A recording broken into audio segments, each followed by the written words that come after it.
going to see a fourth method for solving system here called Cramer's method. We want to,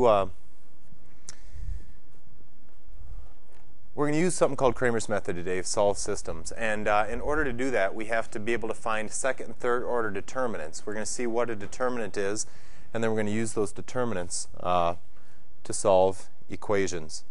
Now, I will warn you that the way that I'm going to show you Cramer's method is slightly different than the way the book shows, because I think that the method that I was taught and the method that we're going to use is a lot easier to remember. Your book gives you a lot of information to just memorize, and I show you some patterns that help it to be hopefully a little bit easier. The first thing we have to see is what a matrix is. A matrix is nothing more than a rectangular chunk of numbers. Okay? It contains a whole bunch of different values, and that rectangle can be any size.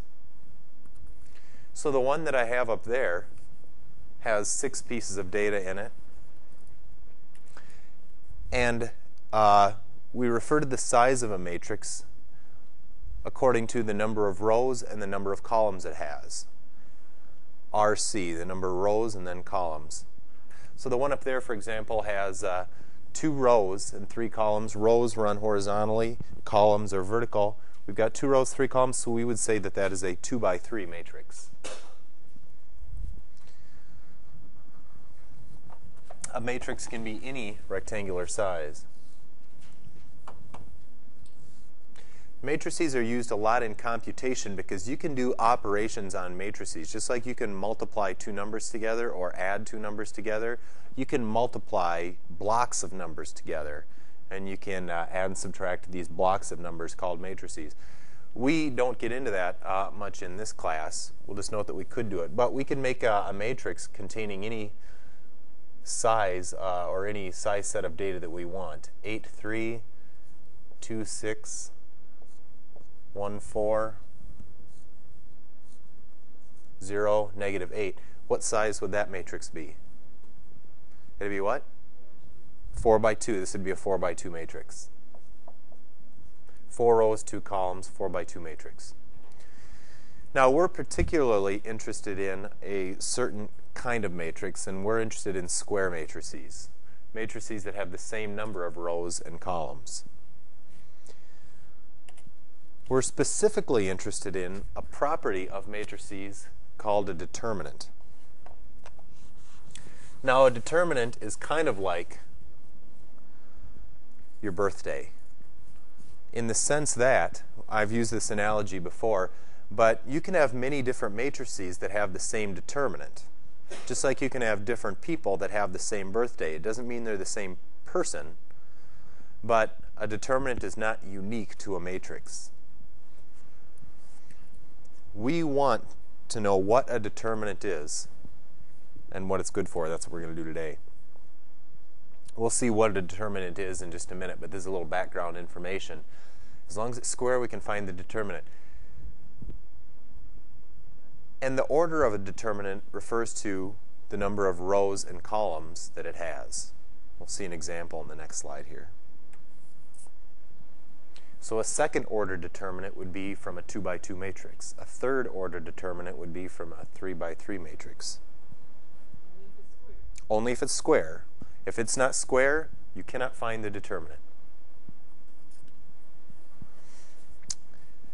Okay, so let's take a look at one particular square determinant and one square matrix. There's a very slight difference in the way the two are represented that's very important to recognize. Up there I have a square determinant and I have a square matrix. The top one is a square matrix. That top one would be referred to as a 2 by 2 matrix. The thing to note is the brackets that are used. If you have a matrix, you use brackets. 5, 8, 0, 4. If you see that, you've got a matrix. But if you don't have the feet and caps on those brackets, it looks basically like absolute value signs, 5, 8, 0, 4, though it does not have the same meaning. Then it's a determinant.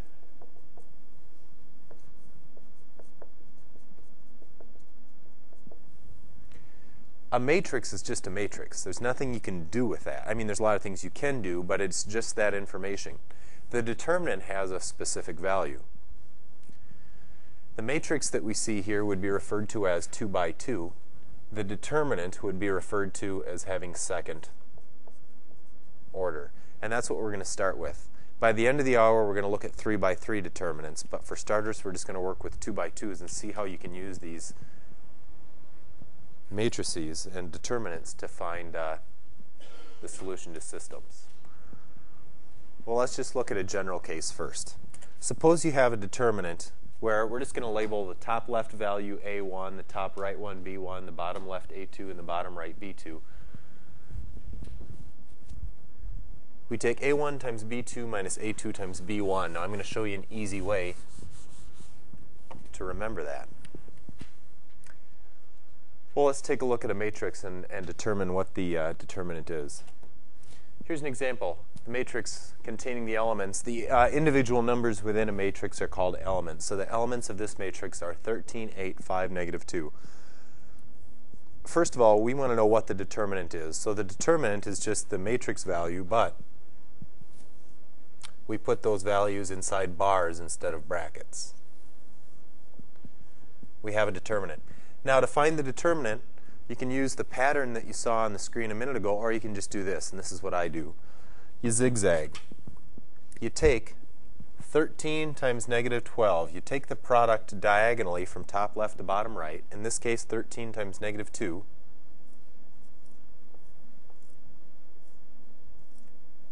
Take that product, and then you subtract off the other product if you zip back up. So you go product minus the other product. So we're going to take 13 times negative 2 and subtract off 5 times 8. And so this determinant becomes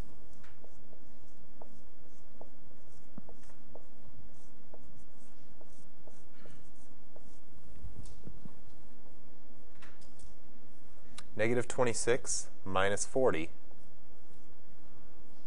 The value of that determinant is negative 66. And we're done. We found the value of the determinant. It's worth noting. So let's solve.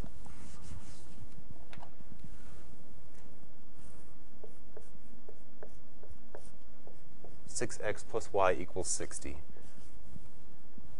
Now this is the first example we're doing, so there's not a lot of tricks involved with this one, but it's worth noting that if we had a system that weren't aligned, so the x columns, the y columns, and the constant columns aligned, we'd have to do that first, just like you did for the homework today. Okay, the first thing you're going to do is you're going to create a determinant called the D determinant. And the D determinant is found by taking a matrix with the elements that have these 4 coefficients. So you'll ignore the constants for now. You just look at these 4 spots. 6, what's there?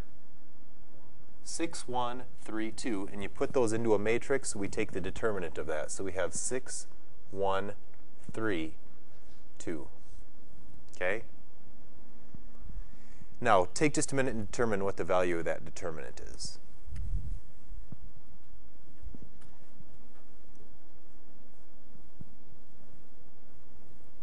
9? 9 is correct. You're taking 6 times 2, which is 12, minus 3 times 1, which is 3. So that determinant's value is 9. You're 1/4 of the way done solving this system. The next thing you do is we're going to make another matrix and find another determinant. This one we call the D sub x matrix, D with a subscript of x. We're going to take and copy the D matrix, except we're going to leave the x coefficients behind. And we're going to replace them with the constants. So instead of putting in 6, 3, we're going to put in 60, 39.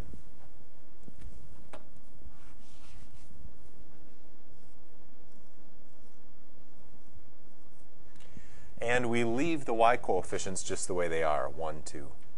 So the subscript tells you which column you're replacing with the constant column. So we get 60, 39, 1, 2. Everybody see where that matrix comes from? Or that determinant, I should say? Okay? Well, What's the value of that one? It's going to be 120 minus 39.81.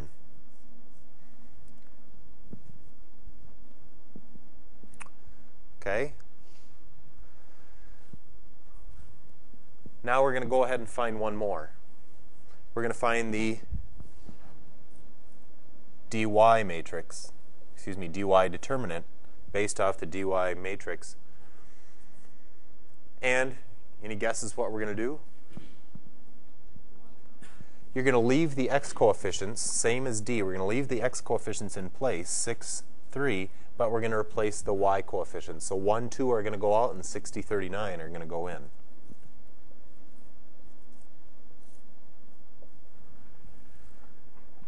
And the value of this determinant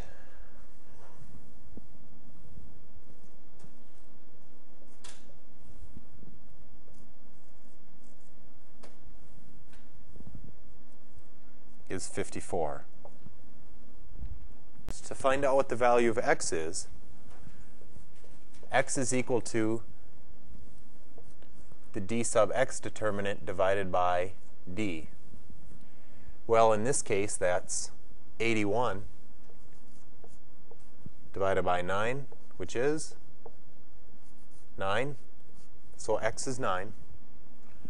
Y is equal to the dy determinant divided by the d determinant, which is 54, divided by 9, which is 6. And so the solution to our system is 9, 6.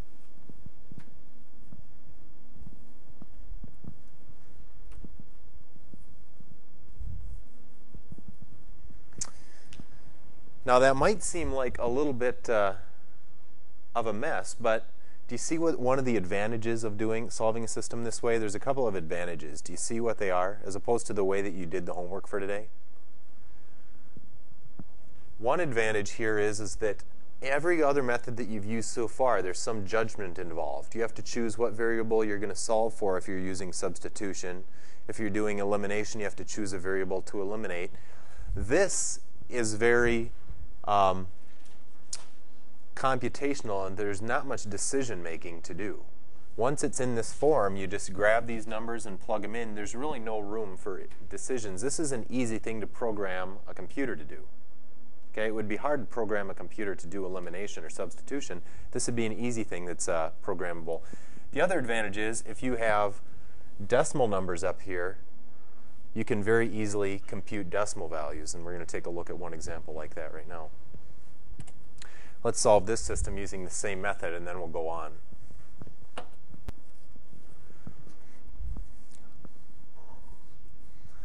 Now I've done a little rearranging here in order to put the A columns to the far left, the B columns lined up, and the constants on the right side of the equal side. Okay, well, let's set up our determinants.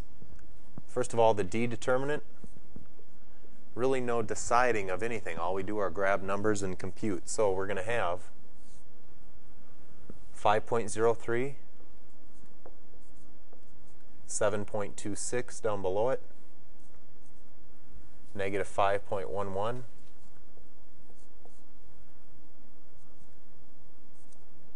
.63. Let's compute that in just a minute. Let's go ahead and set up the other determinants right now. Everybody agree with that determinant, the way it's set up? Okay, the next one, we're going to swap out the x column to create d sub x. 8.16 to 28.8 is our left column. The right column is unchanged, negative 5.11, 3.63. And let's find dy. Now we're going to, I just did something kind of foolish. Anybody see what it is? Chong, what did I do? Oh. Yeah, we shouldn't call these dx and dy. We're talking about a and b. So this should be dA, and this one should be dB. Good. Habits are hard to break sometimes. dA is going to be we replace the A coefficients. Now dB, we're going to replace the B coefficients. And so we have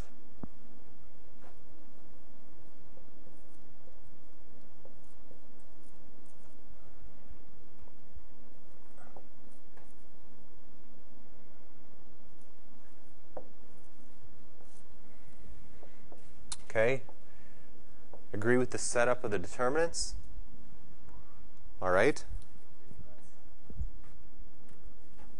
Yep. Okay, that's good enough. 55.3575. Okay, good.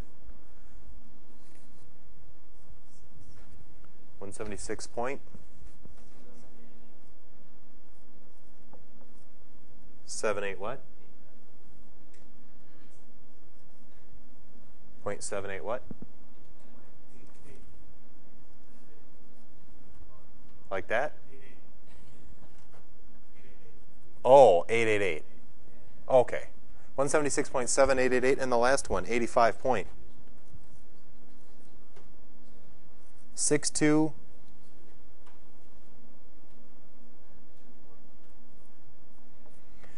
I rounded them off at 3 decimal points in my notes, so I wasn't sure what those last 2 decimal were. 6224? Okay. Then we're set because our A value is going to be dA over D, 176.7888,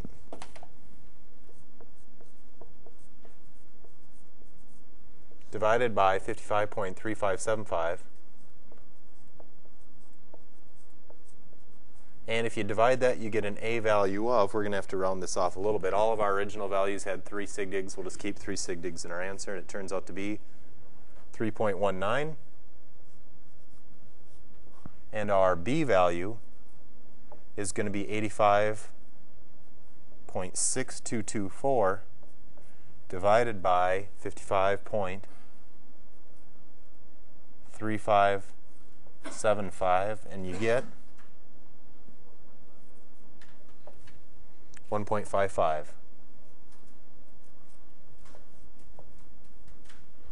And so we're done. Our solution is 3.19, 1.55. We're done. We got the solution.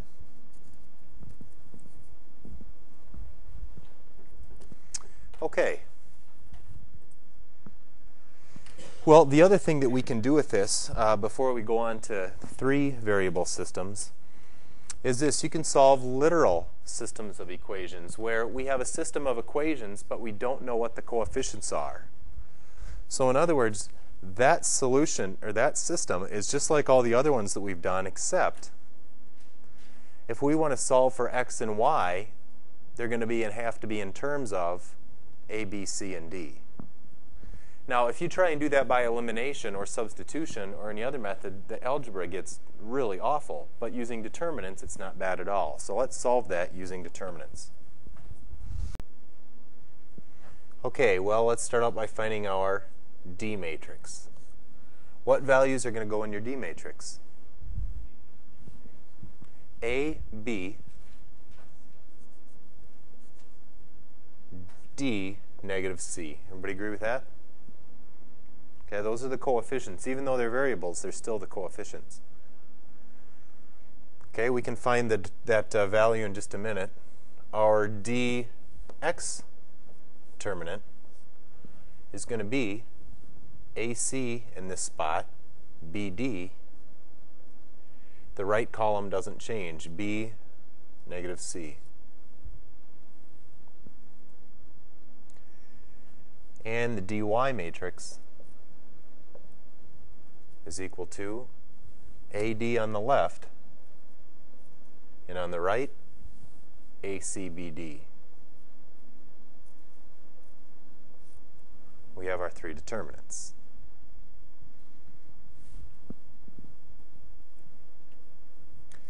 Agree with that? Okay. Well then, let's compute what these determinants are. The top one, D, turns out to be negative AC. Remember, we're multiplying them. Negative AC minus BD or DB. This one turns out to be what? Negative AC squared, negative AC, or AC times negative C, minus B squared D. And this one turns out to be ABD minus ACD, CAD, DAC. It might be. Okay. Well, then we're set because x is equal to our dx matrix AC squared minus B squared D over negative AC minus BD, and y equals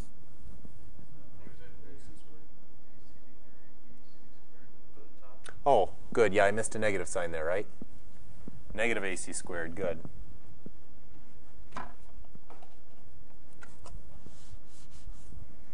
In which case, we can factor out a negative 1 out of every term and cancel off those signs. So x will actually be, if we factor a negative 1 out of here, we're going to have negative 1 times AC squared plus B squared D over negative 1 times AC plus BD. And now what happens with those negative 1s? Cancel off. And so x is equal to AC squared plus B squared D over AC plus BD. Those parentheses are no longer necessary. We got our x value. And y equals ABD minus ACD over negative AC minus BD. And we can't do much here, but we could factor out AD out of both of the two on the top. And so we can simplify y just a little bit like we simplified x, and we can say AD times, what do we have left here? B minus C over negative AC minus BD. So here's our solution for y. There's our solution for x. Now, if we knew what A, B, C, and D were, we could figure out what x and y were. That's called a literal system, where we solved it for x and y, but we still don't know what those coefficients were, so we can't fully go any further. All right. Well, a question for you to think about that we're going to address in a few minutes here is this. There's only one thing that can go wrong with Cramer's rule. It works 99% of the time, but there's one reason where, one case where it'll just break down and fall apart. You just can't do it no matter how hard you try. Think about what the one thing that could go wrong with this is that would mean disaster. We'll address that later. You already thinking about it? Hold on to it if you think you see the problem. We'll come back to that in a minute. Okay, now we're going to go ahead and use this to solve 3 variable systems. And before we can do that, we apply the exact same principle, but we need to know how to find a 3 by 3 or a third order determinant. So that's what we need to take care of next. What I'm going to show you now varies significantly from the way that the book does it, because the method I'm going to show you is far easier than the way the book does it. The book's method will work for any size matrix. The method I'm going to show you only works for a 3 by 3, but this is a very practical way to find a 3 by 3 determinant.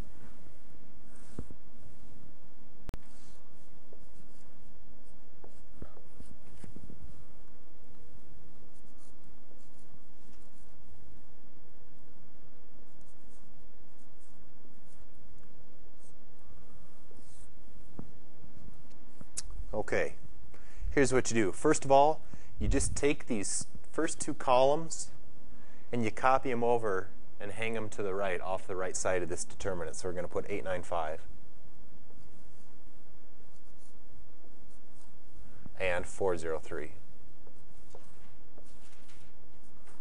Okay.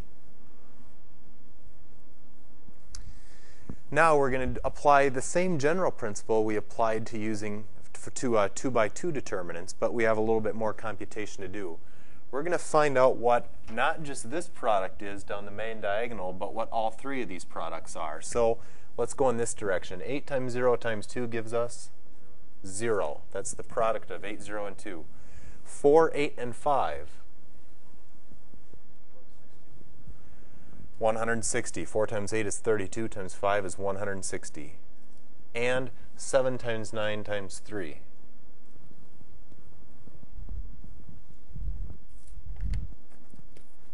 Will be 189.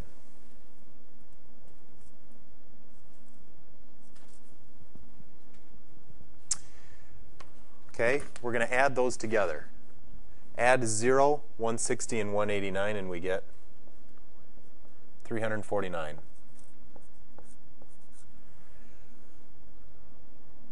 Similar to a 2 by 2, it's just that now we've got 3 diagonals to find products of instead of 1. Now we're going to do the same thing, but we're going to go in the opposite direction. Now we're going to go from here up. 5 times 0 times 7, 0. 3 times 8 times 8. 3 times 8 times 8 is 192. And 2 times 9 times 4 is 72. Now we add those up. 0, 192, and 72 turns out to be 264. Okay, everybody got it so far? Take the top left to bottom right products, add those up. Take the bottom left to top right products, add those up. And now we take this one minus that one, and we'll have our determinant. So our determinant then is going to be, our determinant is going to be 349 minus 264. Just like in the 2 by 2, we took this and minus that. We have to do that, but it's for 3 different sets. And if you subtract that, you get 85. And we got our determinant. Okay, so that's how you find a 3 by 3 determinant. Solve this one. To save some room on the board, I'm going to leave the original problem up there and not recopy it. I'm just going to go ahead and we're going to write down what our determinants are. Cramer's rule is no different for a 3 by 3 system. We still establish the same determinants.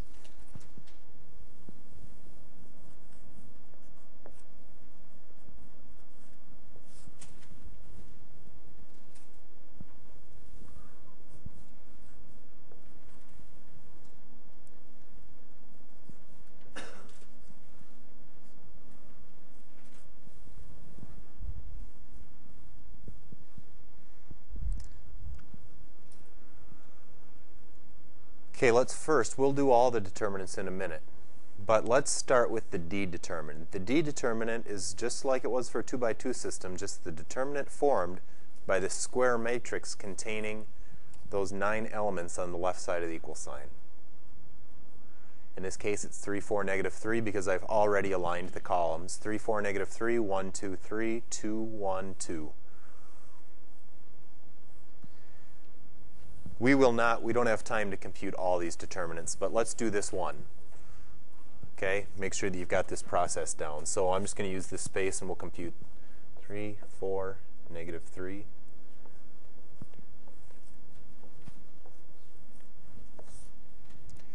Let's compute the value of this determinant. The other ones I'm just going to tell you to save a little time, but let's make sure that we're all on the same page here. So we're going to copy over these rows, 3, 1, 2, these columns, 3, 1, 2, 4, 2, 1. And now we start finding products. 2 times 2 times negative 3. Negative 12. 1 times 3 times 3. 9. 2 times 1 times 4 is 8. Those are the ones we're going to subtract off. Let's take the products in this direction. 3 times 2 times 2. 12. 4 times 3 times 2. 24. And negative 3 times 1 times 1. So let's add these up. 12 and 24 and negative 3 gives us a top left to bottom right total of 33.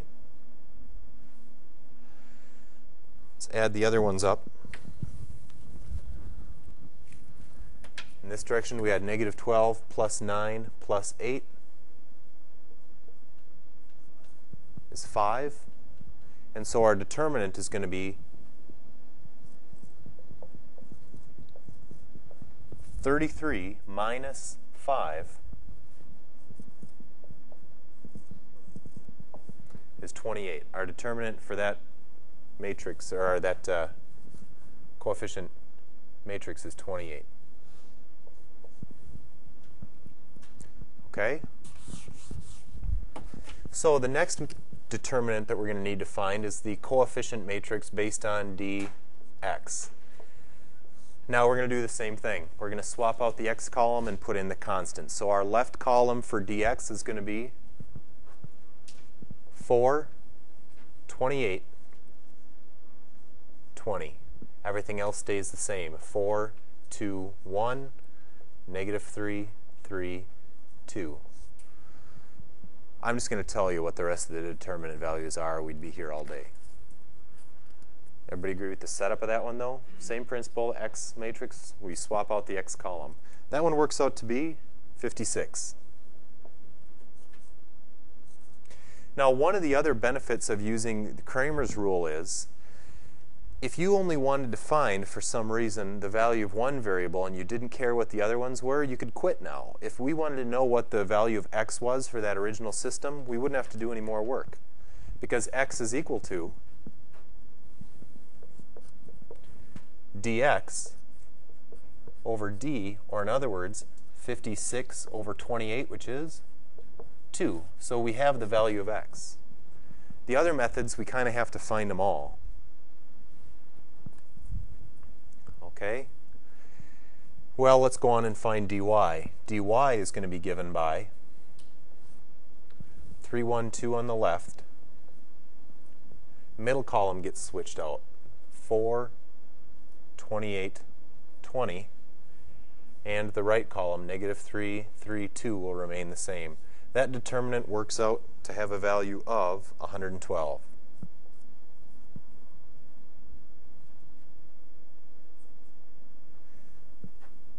And so y is equal to dy divided by d, which is 112 divided by 28.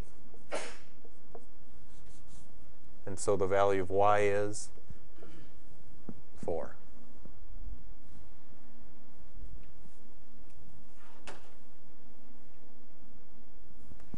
So let's find dz.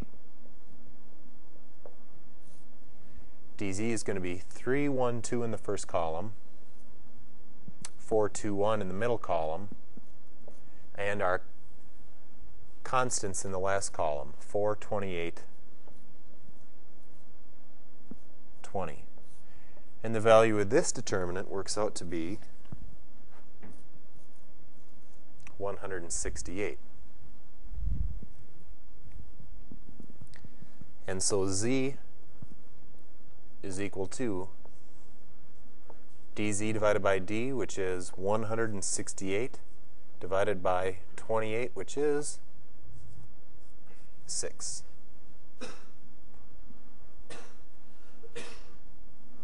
So the solution to system is 2, 4, 6, and we've got it worked out.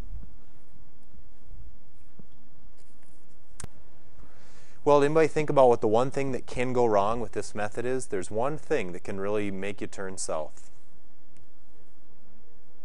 There it is. there's one thing that could go wrong. This always relies on the fact that D turns out to be something other than 0. If D turns out to be 0, then we can't take dx and divide it by 0, and we won't get dx. As it turns out, if D is equal to 0, then you've got one of the other kinds of systems. These have all been what kind? Dependent, independent, or inconsistent? Independent, because we got solutions. If D equals 0, that's an indicator that you have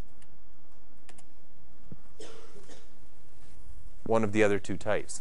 If the coefficient matrix, that's D is called the coefficient matrix, is equal to 0, I should have said the coefficient, the determinant of the coefficient matrix. I've got that worded slightly incorrectly there. If the determinant of the coefficient matrix is equal to 0, then the system is not going to have distinct solutions. It's not going to happen. Then it's either going to be dependent or inconsistent.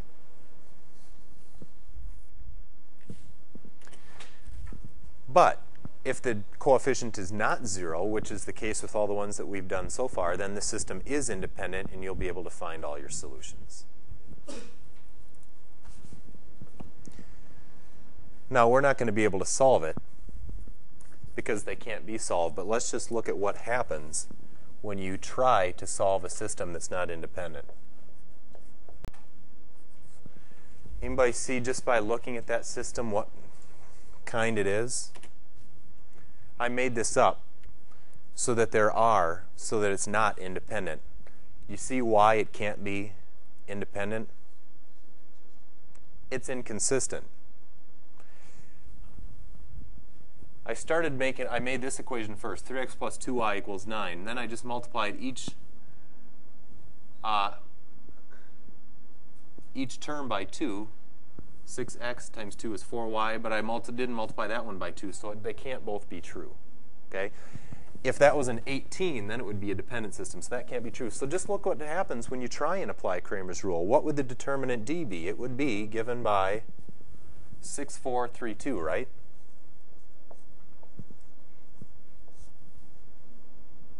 What's the determinant of that? 12 minus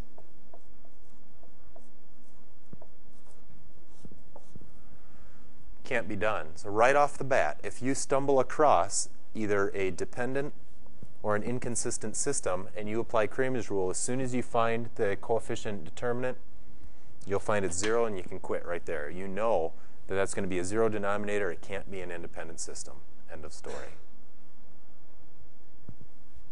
Doesn't matter what the other two are. All right.